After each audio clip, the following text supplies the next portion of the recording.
You know, as women, when we think about marriage and what we want out of a good marriage, emotional intimacy is absolutely what I hear more from women than any other need we have. More than even passion, sometimes even more than commitment. We want that sense of closeness and emotional intimacy. That you get me and I get you. Right. That we're reading off the same sheet of music here, and in spite of everything else in the world, we've got this connection. Right. And the truth is, there is no relationship that delivers that to the degree we want and on a daily, consistent basis. And yes, the marriage can be saved. Just because you're feeling emotionally distant, you're feeling like, you know, we're not that connected now, does not mean that cannot change in a relatively short amount of time. Yeah, okay, so what can she do at a practical level? Well, I think one of the things you have to understand is that men and women have different kinds of communication styles. And the best thing I know, if you want to achieve a sense of emotional closeness, is to understand how men do that. And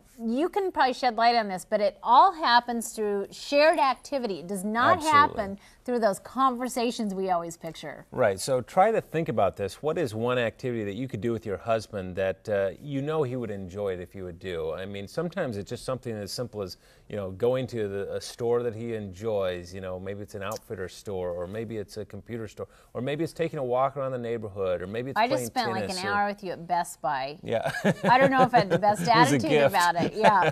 But the truth is, men feel emotionally connected when you're sharing some kind of involving, active experience, and in that context, they begin to relax, open up, have some of those talks that you're longing for. That is, research reveals that is how men become emotionally connected. And if you will give that a try, I would be willing to bet you'll see some changes. Now, even a 10% change can transform how you feel about a marriage. So don't anticipate everything changing right away. Right. But if you continue to improve by increments because you're invested enough to you know, share something, and even if it's a walk around the block, share a moment like that. Yeah, a small little change can make a world of difference. Now, here's one other practical thing. On our website, you're going to find a link to this thing called eHarmony Marriage, and it's an online assessment that you can take. And I'm only mentioning this because men are far more likely to do this online than they are to go to a therapist or a counselor. Exactly. And it's something that could really change the degree of closeness in a relationship. Absolutely. In less than an hour, the two of you can get online, take this assessment, and it's going to set you up with a series